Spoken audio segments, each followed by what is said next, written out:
Jackson Hargrove and Kylie Ellison. Two people from two different worlds. He had power, she had nothing. He was feared, she was forgotten. The world looked at him and stepped aside. The world looked at her and looked away. But something happened that no one expected. The man with all the power and all the money pretended to have nothing, gave it all up, every dollar, every connection, every signal of who he really was, because he was looking for something more valuable than anything his empire could offer. And the only person who had it was the last person the world would ever have chosen. This is their story, and it doesn't go the way you think it will. There were exactly 3 people in the world who knew Jackson Hargrove's real net worth, and 2 of them were dead. The third was his consigliere, a razor-thin man named Pierce Caldwell, who sat across from Jackson in the back of an armored Escalade, idling outside the Four Seasons in Midtown Manhattan, and said, for what must have been the 100th time that year, "You need a wife." Jackson didn't look up from his phone. He was reading a message from one of his lieutenants about a shipment reroute through the port of Newark, and the numbers weren't adding up. He deleted the message, pocketed the phone, and said, no. The Underwood are offering their youngest daughter, 24, Princeton educated, speaks 4 languages. I said no. Pierce leaned back against the leather seat and exhaled through his nose, the way he always did when he was calculating how far he could push before Jackson shut the conversation down permanently. He'd been Jackson's right hand for 11 years, which meant he understood the man better than anyone alive, and he still couldn't crack this particular wall. Because the wall wasn't about strategy. It wasn't about alliances or bloodlines or the quiet arithmetic of organized power. The wall was about Jackson Hargrove's dead certainty, buried so deep it had calcified into something closer to bone than belief, that no woman on earth would ever love him for anything other than what he could provide. He was 37 years old. He controlled legitimate business holdings worth north of $400 million and illegitimate operations that doubled that number. He owned properties in 6 countries. He had a jaw like a hatchet and shoulders like a refrigerator and eyes the color of gunmetal that made grown men stammer when he looked at them directly. He was, by any external measure, the kind of man who should have had his pick of anyone. And he had. That was the problem. He'd had Nicolette, his college girlfriend, who'd wept and said she loved him right up until the moment she discovered there was a ceiling on his father's generosity, at which point she'd vanished so cleanly you'd think she'd been in witness protection. He'd had Serena, the model, who'd loved him with a devotion that turned out to be perfectly calibrated to the size of the monthly allowance he deposited in her account. He'd had Yara, the attorney, the one he'd actually trusted, the one who'd sat across from him at a candlelit dinner in Positano and told him she saw the man behind the empire. And then he'd found the recording device taped beneath the table and the federal agent she'd been feeding information to for 9 months. Yara had been the last one. 3 years ago. Since then, Jackson Hargrove had sealed himself inside his empire like a man walling himself into a mausoleum, and he had decided, with the cold certainty that governed every other decision in his life, that love was a transaction and transactions could be gamed. The Underwood won't wait forever, Pierce said. Then they'll stop waiting. The Escalade pulled away from the curb. Rain streaked the windows.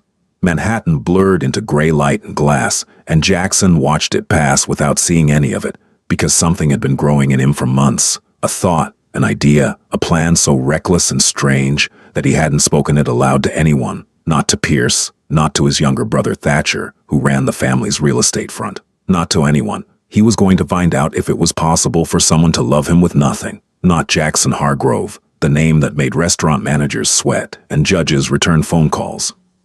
Not the man with the black card, and the penthouse, and the fleet of vehicles, and the army of soldiers who would put a bullet in someone's kneecap if he raised an eyebrow at the wrong angle. Just Jackson, a man, broke, ordinary, invisible. He was going to strip himself of everything, every dollar, every connection, every signal of power, and walk into the world as no one, and he was going to see what happened, because he had to know. The not knowing was eating him alive. What he didn't know, couldn't have known, was that the only woman who would see anything worth loving in the shell of a man he was about to become was the one the rest of the world had already decided wasn't worth seeing at all. It took him 3 weeks to build the identity. His name would be Jax Morrow. 35, recently laid off from a warehouse logistics company. No car, no credit. A studio apartment in Kearney, New Jersey, that he'd rented through a shell LLC and then stripped of anything that cost more than what a man making $14 an hour could afford. He bought clothes from Goodwill, work boots with cracked soles, a Carhartt jacket with a broken zipper, jeans that didn't fit quite right. He grew his beard out. He stopped getting his hair cut. He removed his Patek Philippe and locked it in a safe deposit box, and he bought a Casio digital watch from a gas station for $8. Pierce thought he had lost his mind. "This is insanity," Pierce said, standing in the doorway of the Kearney apartment, looking at the stained linoleum and the mattress on the floor and the kitchen where the faucet dripped a metronome of brown water into the sink. "You're the most powerful man east of Chicago, and you're going to live like this." Voluntarily. For 3 months, Jackson said. He was sitting on the mattress, lacing up his thrift store boots, and for the first time in years, something in his face looked almost alive. Not happy exactly, more like a man who had been drowning in still water and had finally decided to swim. 3 months, no contact with the organization except emergencies. No money except what I earn. No one knows who I am. And if someone recognizes you? No one sees the help, Pierce. That's the whole point. He wasn't wrong. Within 48 hours, Jackson Hargrove ceased to exist, and Jax Morrow, broke, unremarkable, invisible, began his life. He got a job at a grocery store, not a good grocery store, a fluorescent-lit box called Fresh Mart on the outskirts of Kearney, the kind of place where the produce wilted before it hit the shelf, and the manager, a sweating man named Gilroy, called everyone Buddy, in a tone that suggested he'd rather be calling them something worse. Jax's job was stocking shelves on the overnight shift. 10 p.m. to 6 a.m., minimum wage plus $1 because nights were hard to fill. He took the bus to get there. He carried his lunch in a brown paper bag, and for the first time in his adult life, Jackson Hargrove experienced what it felt like to be no one. It started small. The way the bus driver looked through him when he swiped his card. The way customers at Fresh Mart spoke past him as though he were a fixture, no more human than the shelving unit he was stocking. The way people stepped around him on the sidewalk without adjusting their stride, because adjusting your stride for someone means acknowledging they're there, and Jax Morrow wasn't the kind of person anyone needed to acknowledge. He'd known poverty existed. He'd grown up watching it from the other side. His father's empire had been built on the backs of desperate people, and Jackson had inherited that machinery without ever standing inside it. Now he was inside it, and the machinery looked different from here. It looked like fluorescent lights that gave you headaches after 8 hours. It looked like a paycheck that didn't cover rent and groceries in the same month. It looked like exhaustion that lived in your bones, not because the work was hard, but because the work was endless and meaningless, and no one cared whether you did it well. He'd been living the identity for 2 weeks when he decided to test the other half of his experiment. He tried dating. He created a profile on a free dating app. No premium features because Jax Morrow couldn't afford them. He used a photo of himself in the Goodwill clothes, unshaved, standing in front of the Kearney apartment building. He listed his job as retail associate and his interests as cooking and reading, which were the only things he could list without lying beyond the lie he was already living. The results were immediate and devastating. A woman named Chelsea matched with him, chatted brightly for 20 minutes about music and travel, and then asked what he did for a living. When he told her he stocked shelves at a grocery store, the typing indicator appeared and disappeared 3 times before she sent a single word. "Oh." She unmatched 12 minutes later. A woman named Priya agreed to meet him for coffee. She was warm and smart and laughed at his jokes, and then she watched him pay for his $3 coffee by counting exact change from his pocket, and something in her eyes shifted. Not cruelty exactly, but recalibration, the way you'd adjust a thermostat. And she said she had to leave early for a thing she'd forgotten about, and she never responded to his follow-up text. A woman named Brecken was the most honest. She sat across from him at a diner booth, looked at his cracked boots and his Casio watch. and his face that hadn't seen a proper barber in 3 weeks, and said, "Look, you seem like a nice guy, but I'm at a point in my life where I need someone with a little more stability. You know, like a plan." He did know. He was starting to understand, with a clarity that felt like a blade, exactly how much of what he'd experienced as connection in his previous life had been proximity to his wallet. It was on a Thursday evening in his 4th week. Damp October, the kind of night that smelled like wet concrete and dying leaves, that he first saw Kylie Ellison. He was sitting on a bench outside a laundromat on Bergen Avenue, waiting for his clothes to dry because the dryer in his apartment building was broken and had been broken since before he'd moved in. He was eating a gas station sandwich and watching the street do nothing in particular. And he saw a woman come out of the community center, across the road, carrying 2 cardboard boxes stacked so high she couldn't see over them. She was heavy. That was the first thing he noticed, and he noticed it the way the world had trained him to notice it, as a category, a shorthand, a filter that sorted people into boxes marked visible and invisible before they'd even spoken. She was carrying the boxes awkwardly, her arms stretched wide around them, her steps careful on the cracked sidewalk, and she was wearing a blue cardigan that was pilling at the elbows and sneakers that had seen better years. She stumbled. Not badly. One foot caught the edge of an uneven slab, and she wobbled, the boxes tipping, and she caught herself with that particular grace that heavy people develop, the constant negotiation with a world built for smaller bodies, the knowledge that every stumble is public and every recovery is watched. A man walking past, leather jacket, earbuds in, moving fast, sidestepped her without slowing. A couple on the other side of the street didn't even glance over. Jackson watched her right herself, shift the boxes and keep walking, and something in the way she did it, the quiet determination, the absence of expectation that anyone would help, made him stand up. "Hey," he said, jogging across the street. "Can I grab one of those?" She peered around the boxes at him. She had brown eyes, not the kind of brown that poets write about, not amber or mahogany or any of those words that exist, because men decided some browns were beautiful and some were just brown.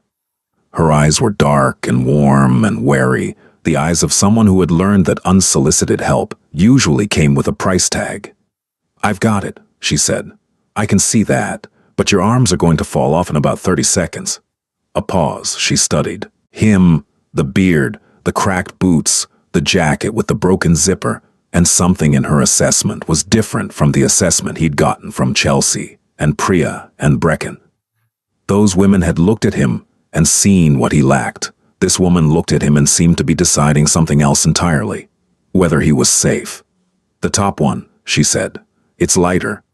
He took the top box. It was full of children's books, dog-eared and soft-spined. He walked beside her to a white Toyota with a dent in the rear quarter panel, and she opened the trunk with her hip because her hands were full, and they loaded the boxes in together. "Thank you," she said. She pushed a strand of dark hair behind her ear. She was sweating slightly from the effort, and she didn't try to hide it, which struck him as unusually honest. "What's all the books for?"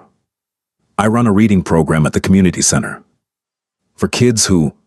She stopped herself as though deciding how much to explain to a stranger.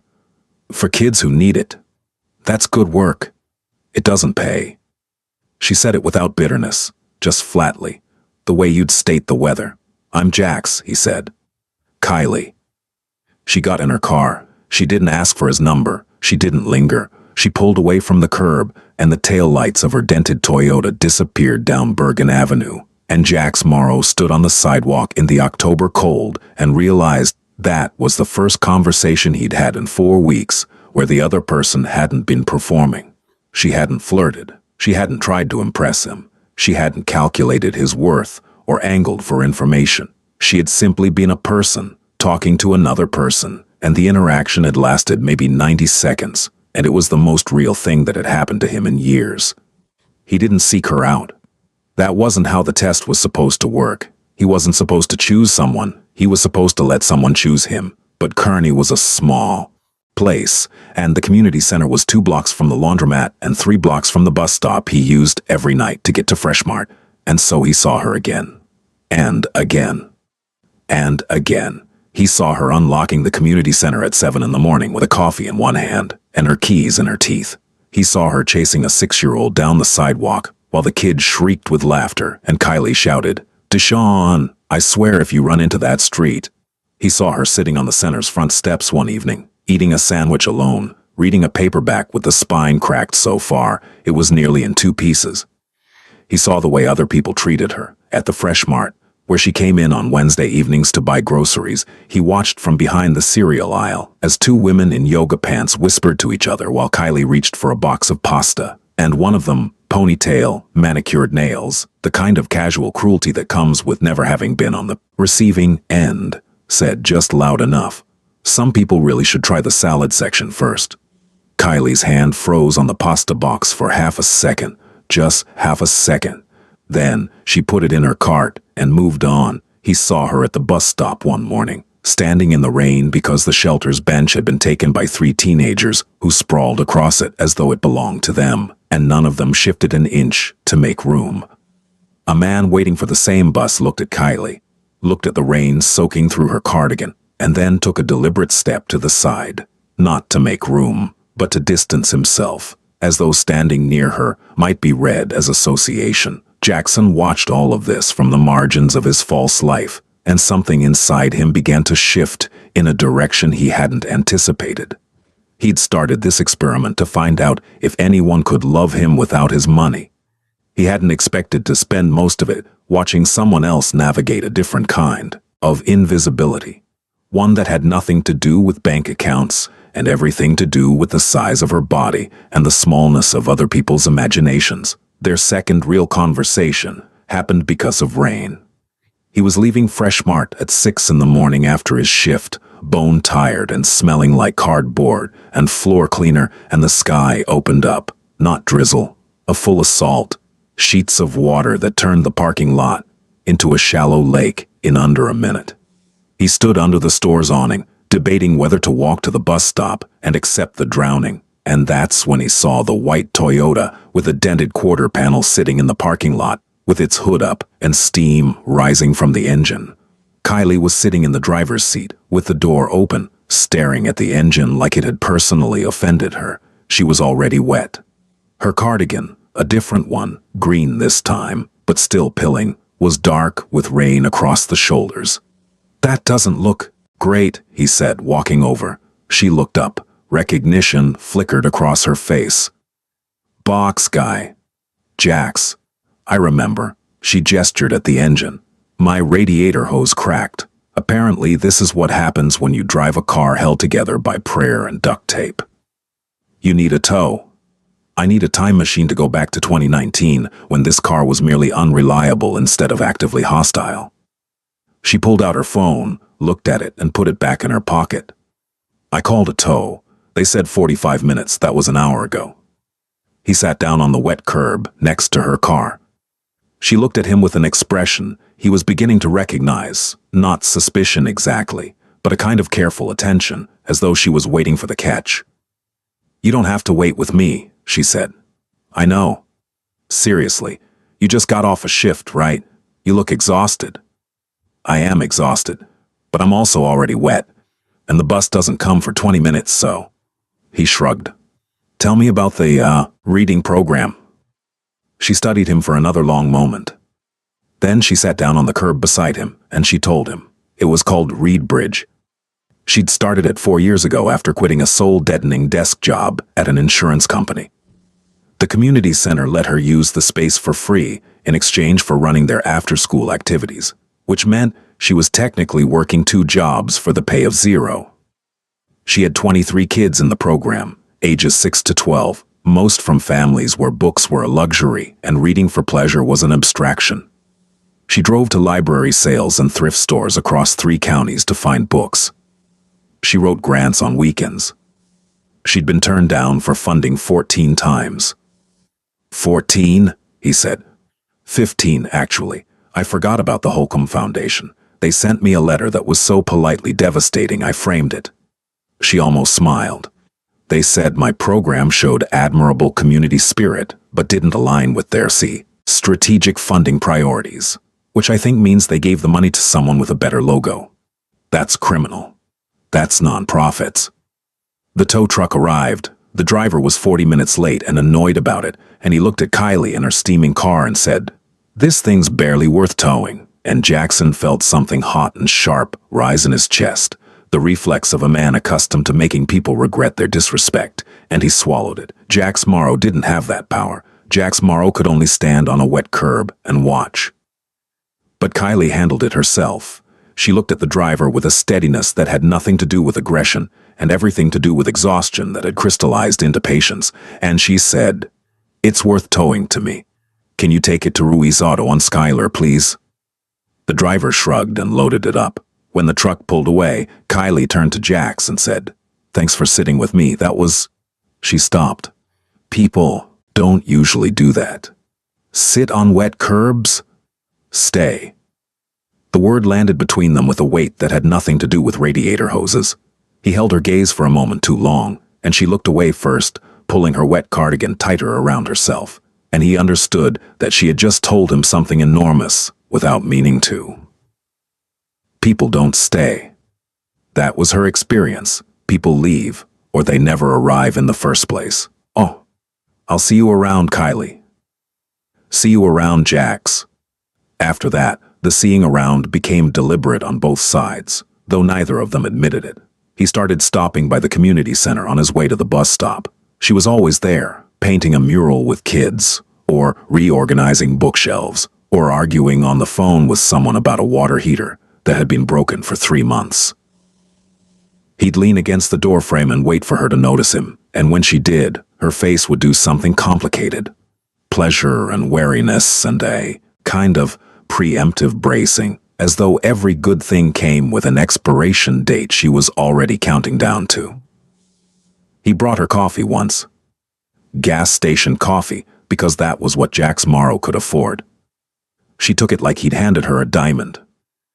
"You didn't have to do that," she said. "It's 79 cents. It's not about the price." She was right, it wasn't. They fell into a rhythm. He'd help her carry boxes. She'd save him a seat on the community center steps. They'd talk, real talk, the kind that meanders through childhood memories and half-formed opinions, and the quiet confessions that only happen when two people are sitting close together in the dark, and neither one is performing. She told him about growing up in Bayonne with a mother who was constantly dieting, and a father who left when Kylie was 11, and a sister who was thin and blonde and beloved in the way that thin blonde girls are beloved in a world that treats beauty like currency. She told him about the first time she was called fat. She was 8. It was a boy named Kevin Briggs, and she could still remember the exact shade of red his backpack was. She told him about the years of trying to shrink herself, the diets, the gym memberships, the morning runs that left her crying on the sidewalk, not from exertion, but from the feeling that no matter how far she ran, she was always running toward a version of herself that didn't exist. "I stopped," she said one evening.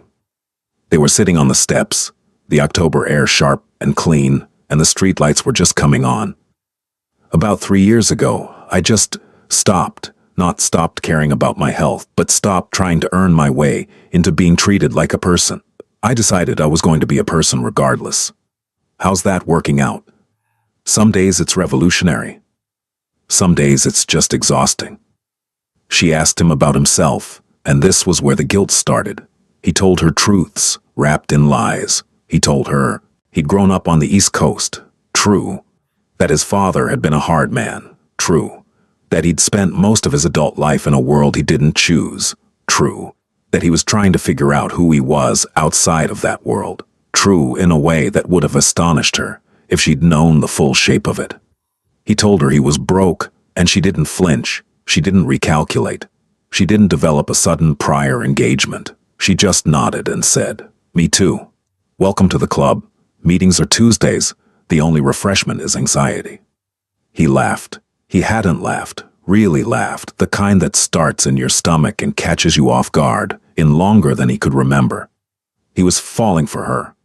He knew it the way you know a storm is coming. The pressure change, the shift in the air, the knowledge that something irreversible is about to happen, and there's absolutely nothing you can do to stop it.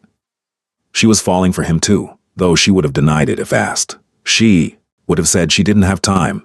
She would have said she'd learned not to invest in things that weren't built to last. She would have said all the reasonable, self-protective things that people say when they're trying to talk themselves out of feeling something that terrifies them. But her face gave her away every time he appeared in the doorway. And the way she found excuses to touch his arm when she talked, and the way she said his name, Jax, with a softness that she reserved for no other word. 6 weeks in, on a night when the temperature had dropped enough to turn their breath visible, they were walking back from a corner store where Kylie had bought supplies for a Reed Bridge holiday event, and she slipped on a patch of ice. He caught her, his hands closed around her arms, and she collided with his chest, and for a moment they were pressed together, her face inches from his, her breath warm on his jaw, her eyes wide with surprise and something else.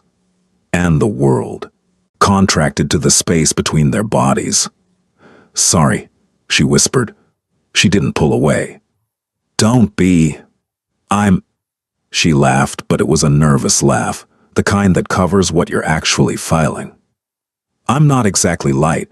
You probably should have let me fall." "That's never going to happen." He said it quietly, and he meant it in so many more ways than she knew, and the guilt hit him like a fist because he was lying to this woman.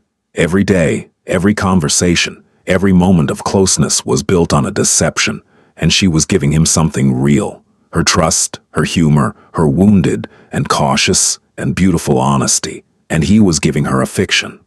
He let go of her arms. She stepped back. The moment evaporated into the cold night air. "I should get home," she said. "Kylie, I'll see you tomorrow, Jax."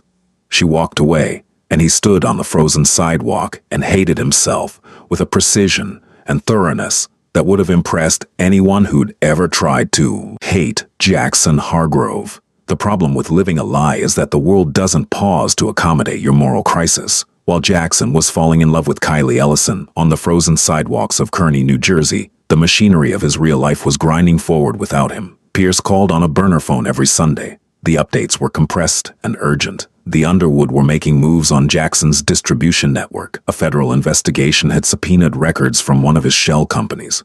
His brother Thatcher had made a deal without authorization that was going to require delicate correction.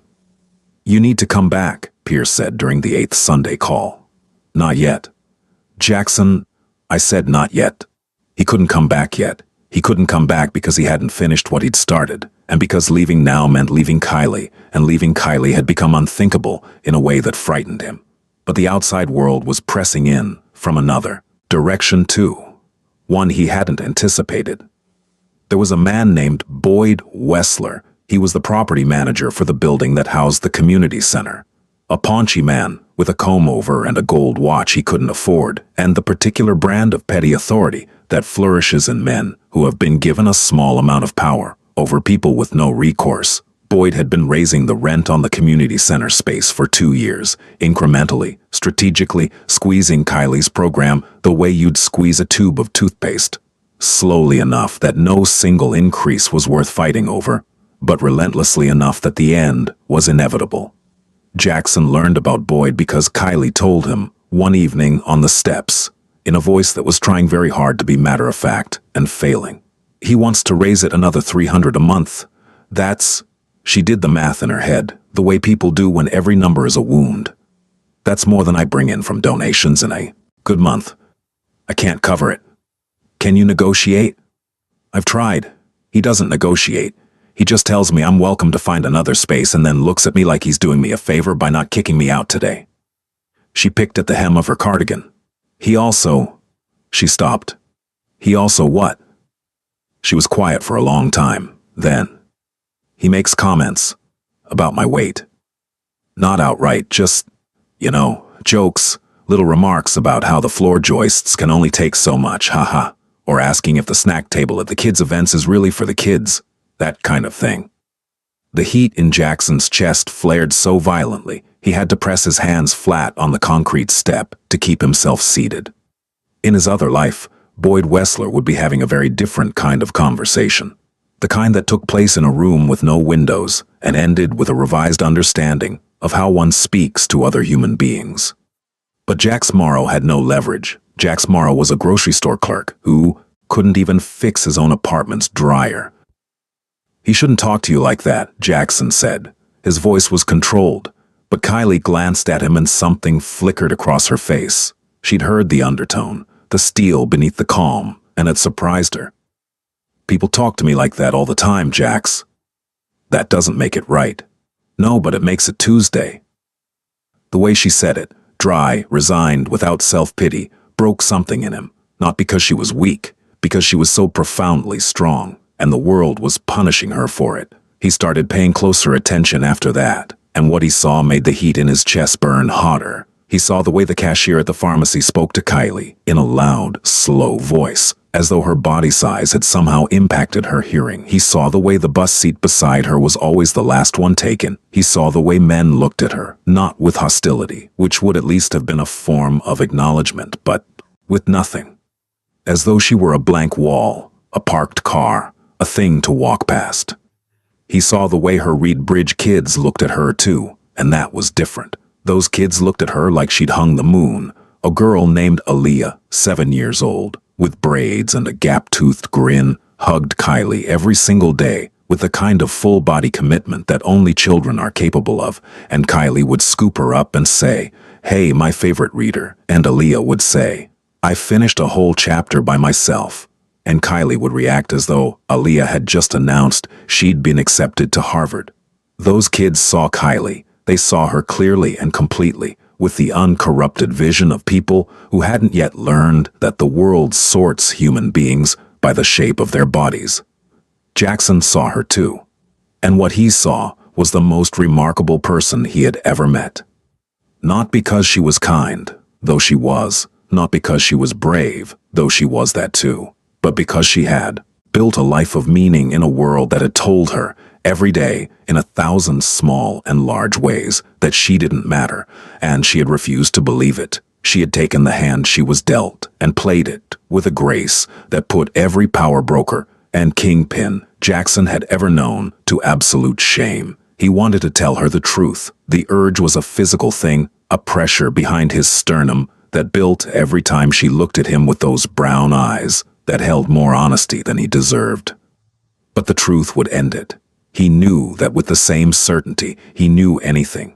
The truth would transform him from Jax, the broke grocery store worker who sat on wet curbs and brought gas station coffee, from a person into a symbol, a mogul, a category. And she would look at him and see the category, and the man she'd been building something with would disappear, replaced by a headline. So he kept lying. And the lie got heavier every day. The crisis came on a Friday evening in late November. The community center was hosting its annual Reed Bridge celebration, a small event, potluck style, where the kids read excerpts from their favorite books, and Kylie gave out hand-decorated certificates, and parents who worked 3 jobs somehow found time to show up and clap for their children. It was the kind of event that doesn't make the news and keeps the world turning. Jackson was there. He'd been helping Kylie set up since 3 o'clock, hanging paper streamers and arranging folding chairs and testing the ancient sound system that required a specific sequence of button presses and percussive maintenance to function. He was wearing his cleanest Goodwill flannel, and he'd trimmed his beard, and Kylie had looked at him when he walked in and smiled in a way that made his chest ache. But the kids were reading. Aaliyah was in the middle of a passage from a book about a girl who talks to dolphins, reading slowly and carefully and with enormous concentration when Boyd Wessler walked in. He wasn't alone. He had 2 men with him, suits, clipboards, the universally recognizable energy of people who are about to deliver bad news and feel important about it. Boyd surveyed the room with the satisfied expression of a man who has been building towards something unpleasant and has finally arrived. "Ms. Ellison," he said loud enough to cut through Aaliyah's reading. The girl trailed off, looking up with wide eyes. "We need to talk." Kylie moved toward him, keeping her voice low. "Boyd, we're in the middle of an event. Can this wait?" "Wait, it can't, actually." He held up a folder. "Your lease expires at the end of the month. I'm not renewing it." The room went quiet, not the quiet of attention, but the quiet of oxygen, being sucked out of a space. Parents looked at each other, kids looked at their parents. Aaliyah was still standing at the makeshift podium, her book open in her hands, her lower lip starting to tremble. "You told me I had until January," Kylie said. Her voice was steady, but Jackson could see her hands shaking at her sides. "Plans change. The space has been leased to a new tenant. Effective December 1st. Boyd smiled. It was the smile of a man who knows he holds all the cards and wants you to know it too. "Oh, you'll need to have everything out by the 30th. "Boyd, these kids, this program is not my concern, Ms. Ellison. Business is business." One of the parents, a woman in scrubs who'd clearly come straight from a shift, stood up. "She's been here for 4 years. You can't just—" "I can, actually. It's my building." Boyd looked around the room with the expression of someone surveying an inconvenience. His gaze landed on the potluck table, then on Kylie, and the corner of his mouth twitched.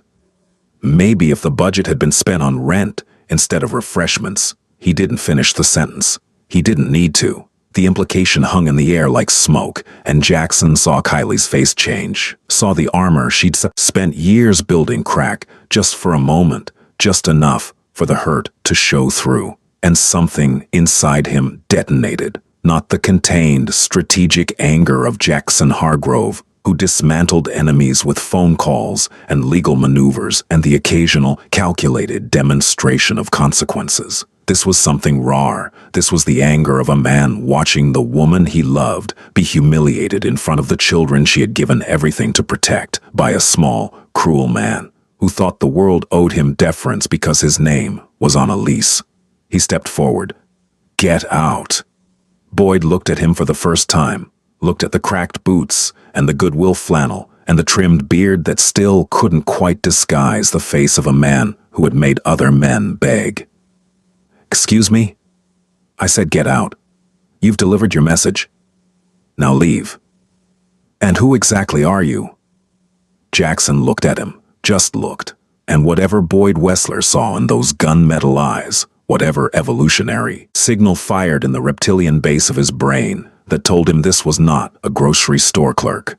This was not a man you could dismiss, made him take a half step backward. "I'm someone who's asking you to leave," Jackson said quietly. "Right now, before this conversation goes somewhere neither of us wants it to go." Boyd left. His two suits followed. The door closed behind them, and the room exhaled. But the damage was done.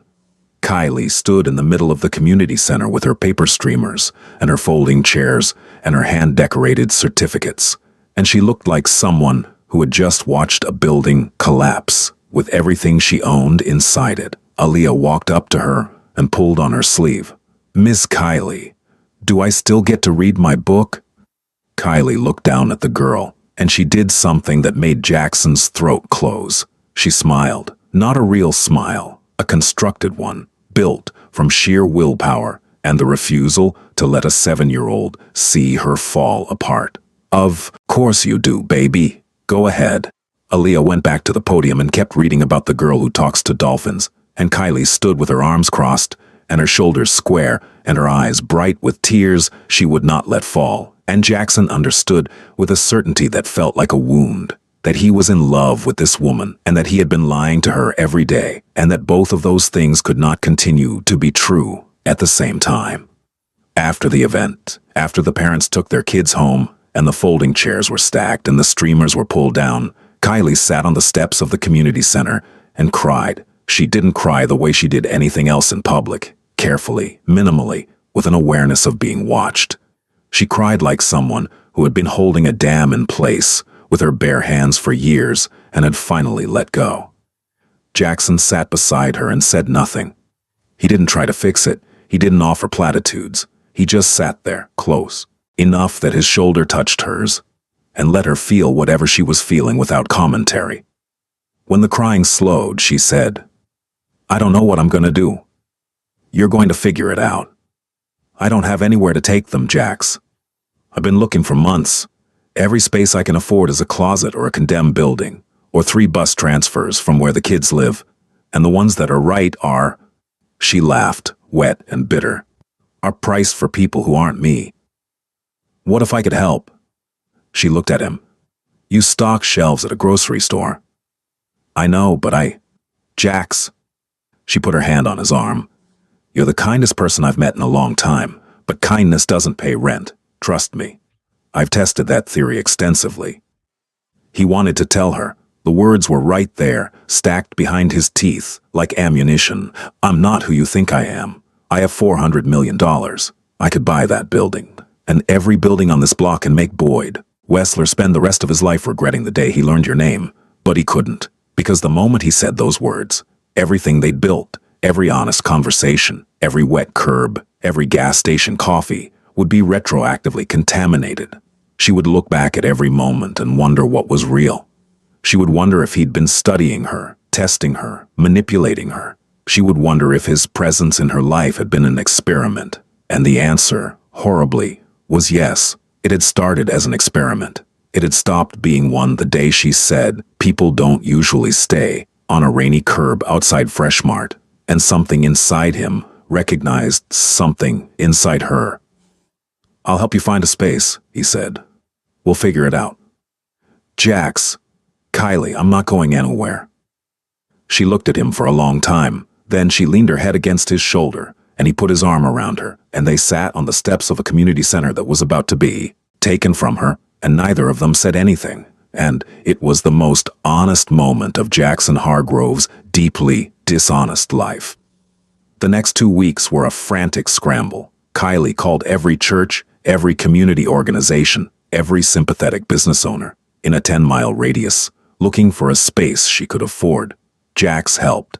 He made calls on his lunch breaks, visited spaces on his days off, drafted letters to potential donors in handwriting that was considerably more polished than a grocery store clerk's should have been, though Kylie didn't comment on it.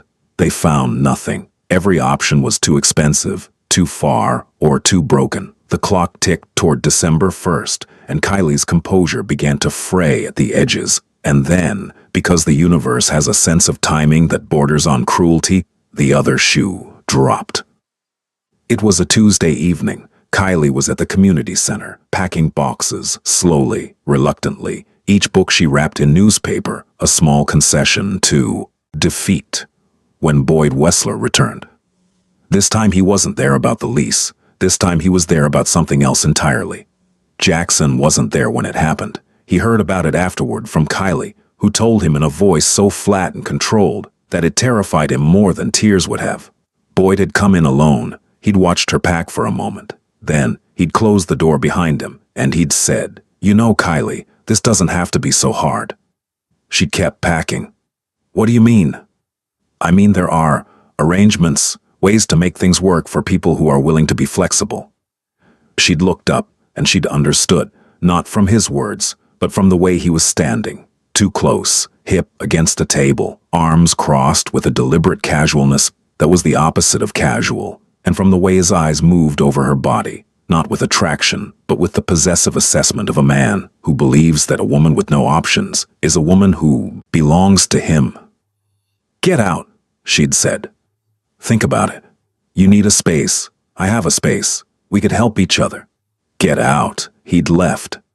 And Kylie had sat down on the floor of the community center, surrounded by half-packed boxes of children's books, and she'd felt something she hadn't felt in years. Not sadness, not anger, but a deep, marrow-level exhaustion with the project of being a woman in a world where men like Boyd Wessler existed and thrived and faced no consequences. She told Jackson the next day.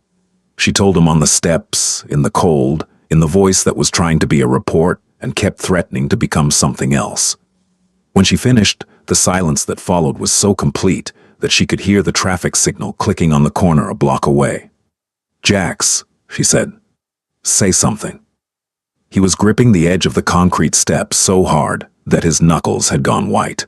His jaw was clenched, his eyes, which she had always found warm in a way that surprised her. Warm wasn't a word she'd have expected to apply to those steel-gray irises, were not warm now. They were something else. Something that looked like the blade of a knife catching light. "I'm going to handle this," he said. "What does that mean?" "It means I'm going to handle it." "Jax, you can't. You're a—" She stopped. She'd been about to say, "You're a stock boy," and the words felt wrong, not because of what they implied about his limitations, but because something in his voice, in his entire bearing, had shifted in a way that didn't match the man she thought she knew. "What are you going to do?" "I need to make some calls." "Calls to who?" "Jax, talk to me." But he was already standing up, and the look on his face was one she'd never seen before, not on Jax Morrow's face anyway. It was the look of a man who has been restraining himself for a very long time and has just decided to stop. He called Pierce from a payphone 3 blocks away. "I need a full workup on a man named Boyd Wessler," he said. "Property manager, operates in Kearney. I want everything. Financial records, tax filings, building code violations, tenant complaints, everything." "Does this mean you're—" "It means I'm handling something. How fast can you get it?" 24 hours.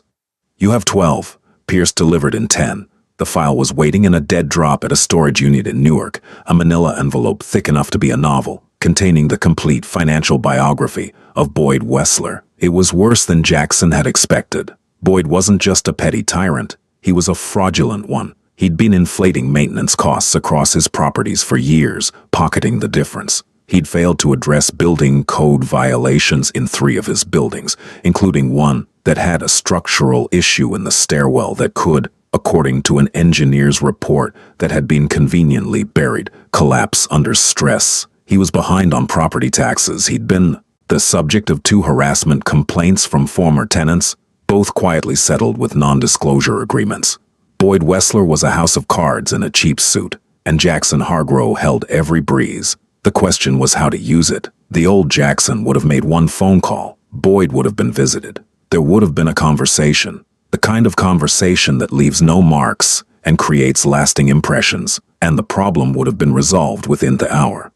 But Jackson was acutely aware that he was standing at a crossroads that had nothing to do with Boyd Wessler and everything to do with who he wanted to be. He could destroy Boyd from the shadows. He had the power and the infrastructure, but doing it that way meant doing it as Jackson Hargrove, the man who solved problems through fear and force, and that man was exactly who he'd been trying to escape. Or he could do it the right way, the legal way, the way that would take longer and require more exposure and might, probably would blow his cover entirely, but would leave him standing on ground that Kylie could respect. He chose the second path, and it cost him everything. He contacted a reporter, not through Pierce, not through channels, but directly. A woman named Ingrid Backer at the Bergen Record who'd spent her career covering local corruption, and who, when Jackson called her from the payphone and described what he had, said, "If even half of this checks out, this man is finished." He gave her the documents, all of them. He gave them anonymously, refusing to identify himself, and Ingrid was experienced enough to accept the arrangement without pressing. Then, he called a lawyer, a real one, a legal aid attorney named Clementine Vasquez, who worked tenant rights cases pro bono, and who, when she reviewed the building code violations and the harassment complaints, said, "This is actionable. This is very, very actionable." He put Clementine in touch with the 2 women who had signed NDAs, and Clementine said the NDAs were unenforceable because they'd been signed under duress, and the women agreed to talk, and Jackson felt something he hadn't felt since the beginning of this entire experiment.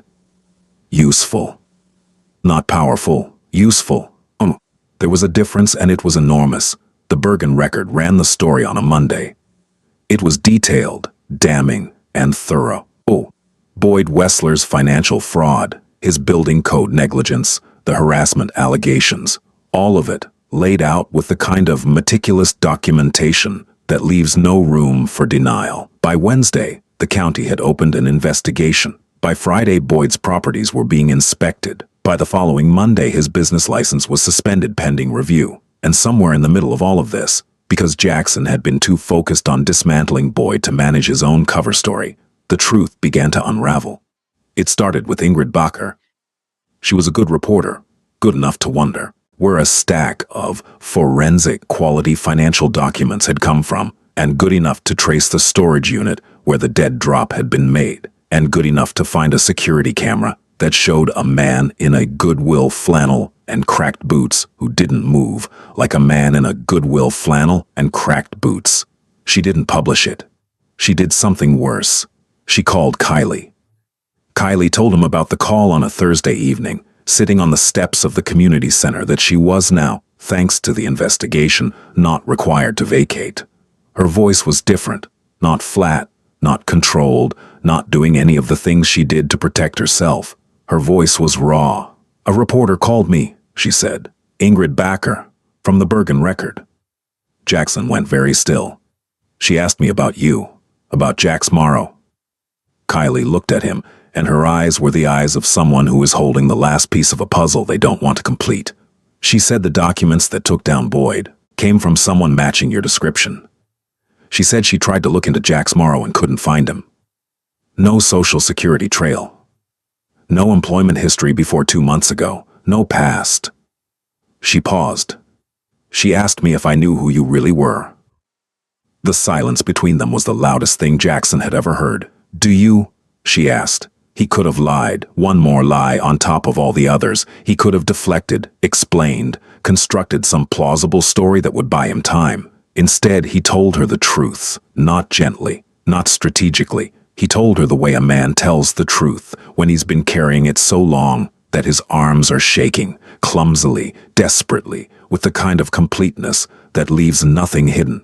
He told her his name was Jackson Hargrove. He told her about the empire, the money, the power. He told her about Nicolette and Serena and Yara. He told her about the experiment, the test, the idea that he could strip himself of everything and find out if anyone could love what was left. He told her about the dating app and Chelsea and Priya and Brecken.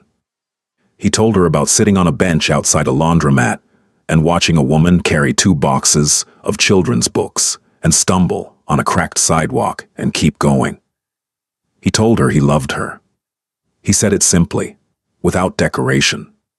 The way you say something that has become so fundamental to your daily existence, that embellishing it would be like describing the taste of water. "I love you, Kylie. And I know that doesn't mean what it should mean right now, because everything I built between us was built on a lie, and you have every right to..." "Stop," she said. He stopped. She stood up. She crossed her arms. She looked down at him sitting on the steps, and her face was doing something he'd never seen before, a kind of terrible arithmetic, as though she were retroactively recalculating every conversation, every moment, every gas station coffee and wet curb and shoulder leaned upon, adjusting each memory for the variable she hadn't known was present. "You tested me," she said. "That's not... You created a fake identity so you could test women, like a science experiment, like..." Her voice cracked. "Like we were subjects. Kylie. And I passed. Congratulations. The fat girl who can't get a date was nice to the fake poor guy. What a heartwarming result." The bitterness in her voice was so concentrated, it was almost chemical. "Is that the story? Is that the narrative? Because let me tell you how it sounds from here, Jackson, whoever you are. It sounds like a man with too much money and too many options decided to go slumming, and he found a woman desperate enough to be grateful for gas station coffee, and now he wants credit for noticing she had a personality. That is not what this is. Then what is it? Because from where I'm standing, you lied to me. Every day, every conversation, you looked me in the face and you lied, and she pressed her hand against her mouth for a moment. When she took it away, her chin was trembling. "I told you things. Real things. Things I don't tell people. About my family. About being called fat. About..." She stopped. "About people not staying. I'm not. And the whole time, you were someone else. You were a man with $400 million, playing pretend. Do you understand how that feels? Do you understand what it's like to find out that the one person who made you feel seen was wearing a costume?" She was crying now, and it wasn't the damn breaking cry from the night of the Reed Bridge event. It was a quieter, more devastating kind of crying, the slow leak of someone who has been punctured in a place they thought was protected. "I need you to leave," she said. "Kylie, please. I need you to leave right now." He left. He walked back to the apartment in Kearney that he didn't need, wearing clothes he hadn't had to buy, and he sat on the mattress on the floor and stared at the wall and understood, for the first time in his life, that having all the power in the world meant nothing. when the only person who mattered wanted nothing to do with you. He didn't call her. He wanted to. The impulse was almost physical, a magnetic pull that made him reach for his phone 15 times in the first hour. But he didn't, because Kylie had asked him to leave, and respecting that request was the first honest thing he could give her. Instead, he did something he hadn't done in the entire 10 weeks of the experiment. He went home, not to the Kearney apartment, to the real home, the penthouse on the Upper West Side, 63 floors above the city, where the closets were full of hand-tailored suits, and the kitchen had appliances that cost more than most people's cars, and the view of Central Park was so vast and beautiful, it felt like a form of aggression. He stood in the foyer and felt nothing, less than nothing. The marble floors and the recessed lighting and the art on the walls. All of it looked like a movie set, hollow and unconvincing, a display that had been assembled to communicate wealth to people who could be impressed by such things. Kylie would not have been impressed. She would have looked at this place and seen what it was, a very expensive way to be alone. Pierce was waiting. His consigliere had the good sense not to comment on Jackson's appearance. The beard, the Goodwill clothes, the expression of a man who has recently lost something he didn't know could be lost. The Moretti situation needs attention, Pierce said, and the federal subpoena. I need you to do something for me first. Name it. The community center in Kearney. The one on Bergen Avenue. I want the building purchased, quietly, through a non-profit shell, not connected to me or any of our holdings. The purchase price should be fair market value. I don't want to lowball it and create questions. And the current property manager, Boyd Wessler, is going to have his hands full with the county investigation. Let the legal process handle him. I also want a trust established to fund the Reed Bridge program. Perpetual, enough to cover rent, supplies, salaries for 2 additional staff, and a transportation fund for the kids who live outside walking distance. The trust should be managed independently. Kylie Ellison should have no idea where the funding comes from. Pierce wrote it all down without expression. Then he looked up and said, You found someone. I found someone who found me, and who now never wants to see me again. So this is, what, a parting gift? Jackson looked out the window at the city, at the bridges and the lights, and the incomprehensible enormity of a place where 8 million people lived within arm's reach of each other, and most of them were alone. It's not for me, he said. It's for 23 kids who need a place to read. The trust was established within a week. The building purchase took longer, 3 weeks of legal filings and inspections. But by mid-December, the community center was owned by a nonprofit called Cornerstone Community Holdings, and Kylie received a letter informing her that her rent had been reduced to $1 per year, and that a grant had been approved to fund Reed Bridge operations for the next 5 years. She called the number on the letter. It went to a law firm in Manhattan. She asked where the funding came from. They told her the donor wished to remain anonymous. She asked again, more forcefully, and they repeated the answer, and she hung up and sat in the community center surrounded by books and kids and a future she hadn't dared to imagine. And she knew exactly where it came from. He didn't call her. He didn't send her messages. He didn't engineer accidental encounters. He went back to his life, the suits, the meetings, the carefully managed violence of his empire, and he carried Kylie Ellison with him like a stone in his pocket, a constant weight that reminded him of everything he was and everything he was not. But he did one more thing. He went back to Boyd Wessler. Not as Jax Morrow and not through intermediaries. He went as Jackson Hargrove in a 3-piece suit, in the back of the armored Escalade, and he had Pierce arrange a meeting at a diner on Route 17 that Boyd was too confused and too frightened to decline. Boyd sat across from him and recognized nothing. He didn't see Jax Morrow. He saw a man in a suit that cost more than Boyd's car, with eyes that were doing something to the air temperature in the booth. Do you know who I am? Jackson asked. No. Should I? Probably not, but you should know that I'm aware of everything you've done. The financial fraud, the building code violations, the harassment. He paused. All of it. Boyd went pale. Those allegations are The investigation is going to proceed. I'm not here to threaten you, Mr. Wessler. I don't make threats. I'm here to tell you that you're going to cooperate fully with the county investigation. You're going to accept whatever penalties are assessed, and you're going to leave Kearney. Not because I'm telling you to. Because the alternative, when the full scope of your activities comes to light, is going to be significantly less comfortable than relocation. Boyd opened his mouth, closed it, opened it again. Who are you? Jackson stood up. Someone who sat on a curb in the rain once and watched you humiliate a woman who was worth more than everything you'll ever own. He left Boyd sitting in the diner booth with his coffee going cold and his hands trembling on the table, and he felt nothing. No satisfaction, no catharsis, no sense of justice served, just the flat gray absence of a man who has done what needed doing and knows it changes nothing about the thing that actually matters. 3 weeks passed. Christmas came and went. Jackson spent it in the penthouse, alone, reading a book about maritime law that he didn't care about, while the city sparkled 63 floors below. And then, on a Tuesday evening in early January, Pierce called and said, "There's a woman at the lobby desk asking for you. She says her name is Kylie Ellison." Jackson didn't breathe for 3 seconds. Then he said, "Send her up."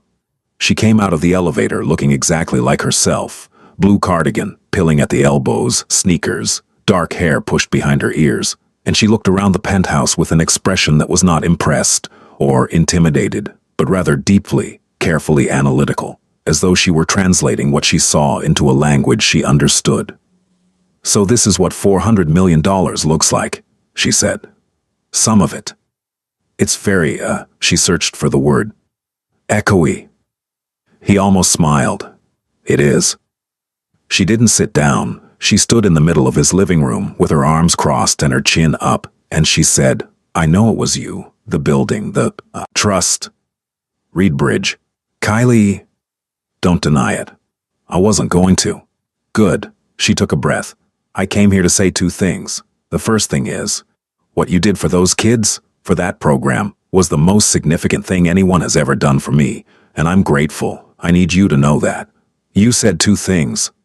The second thing is that I'm still furious with you." Her voice cracked on the word furious, and the crack revealed something underneath. Not anger, or not only anger, but the particular anguish of someone who wanted desperately to forgive and couldn't figure out how without betraying herself. "You lied to me, Jackson. You created a test and I was a subject, and the fact that you decided I passed doesn't make it less dehumanizing. It makes it more, because you had all the power the entire time and I had none, and I didn't even know the game was being played." "You're right," he said. She blinked. "What?" "You're right. Every word of that is right. What I did was selfish and arrogant and controlling, and the fact that I did it because I was hurt doesn't excuse it. I told myself I was looking for something real, but what I was actually doing was rigging the test so I couldn't get hurt. Then I set the terms. I held the secret. I watched and I evaluated, and I told myself I was being brave when I was being the opposite." She stared at him. He kept going. "You want to know what I learned? I didn't learn that you were real. I already knew that. I knew it the first time you told me people don't usually stay, and I knew it when you sat on the floor of that community center packing books while your heart was breaking. And I knew it every time you looked at me and saw a person instead of a paycheck. What I learned is that I'm the one who wasn't real. I was hiding from you, from myself, from the possibility that someone could see me clearly and still choose to leave. And that's exactly what you did. You saw me clearly, all of it, the lie, the test, the selfishness. And you chose to leave. And that was the most honest thing anyone has ever done to me." The room was very quiet. Below them, Manhattan hummed and glittered, oblivious. "So," he said, "I'm not asking you to forgive me. I'm not asking you for anything. I'm just telling you the truth, because I owe you that, and because it's all I have that's actually mine." Kylie uncrossed her arms. She looked at the floor. She looked at the window. She looked at him. "The coffee you brought me," she said. "The gas station coffee. Was that part of the test?" "No." "The night you waited with me for the tow truck, in the rain, was that part of the test?" "No." "The way you looked at Boyd Wessler when he came into the Reed Bridge celebration, like you were going to take him apart with your bare hands, was that? That was the realest thing I've felt in 10 years. She pressed her lips together. Her eyes were bright. I can't just... She stopped, started again. I can't just fall into this. Into you. Into this. She gestured at the penthouse, at the marble and the glass, at the empire that lived behind it. Because this isn't my world, Jackson. My world is community centers and bus stops and gas station coffee. And if I step into this, I need to know that I'm stepping in as me. Not as the woman who passed the test. Not as a symbol, or a story, or a proof of concept. As me, Kylie. Overweight, underfunded, stubborn, real. That's exactly who I want. Prove it. How? I don't know yet, but I'll figure it out. And it won't be easy, and it won't be fast, and it won't look like whatever you're used to. I'm used to people lying to me for money. The bar is low. She almost smiled. Not quite, but almost. And that almost was enough to make Jackson Hargrove, a man who had faced down federal agents and rival kingpins and the cold barrel of a gun pointed at his chest, feel something very close to hope. Come by the community center sometime, she said. The real you. Bring coffee. The good kind this time. You can afford it. When? Whenever you're ready to sit on a curb and be a person. She left. The elevator doors closed. The penthouse was quiet. He was there the next morning, not in a suit, not in the Goodwill flannel either. He wore jeans that fit and a jacket that wasn't broken and boots that didn't have cracked soles. And he carried 2 cups of coffee from a place on Newark Avenue that roasted their own beans. And he sat on the steps of the community center at 7 a.m. and waited. She came out the door at 7:15 with her keys in one hand and a stack of papers in the other, and she saw him, and she stopped. You're early, she said. I've been waiting a long time. She sat down next to him. She took the coffee. She sipped it and raised her eyebrows. This is significantly better than gas station coffee. Everything's going to be significantly better from here.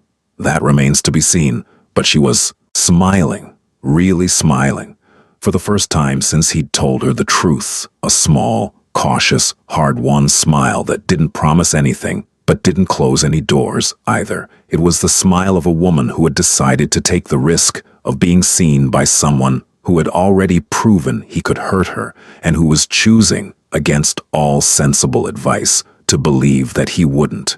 He earned it, not all at once, and not easily. He came to the community center 3 times a week. He read to the kids. He painted murals. He fixed the sound system permanently, which turned out to require replacing it entirely. He learned Aaliyah's name, and Deshawn's name, and the names of all 23 kids, and he sat on the floor with them during reading time and listened to them struggle through sentences with the patient attention of a man who understood, perhaps for the first time, what it meant to show up for something that didn't pay. He introduced Kylie to his world incrementally, not the violent parts. Those he kept sealed away, walled off, and began the slow, painful process of dismantling. He brought her to dinner with Thatcher, who was charming and nervous, and who later told Jackson, "She's terrifying and wonderful, and you should marry her immediately."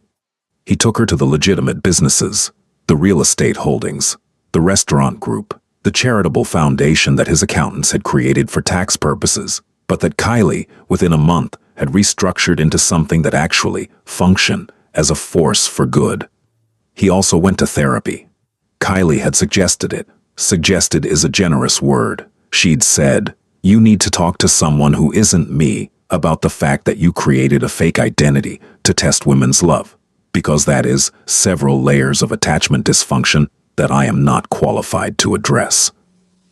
He'd gone reluctantly to a therapist in Montclair who specialized in what she called high-control individuals, and the therapist had spent the first 3 sessions just getting him to admit that his childhood had been abnormal.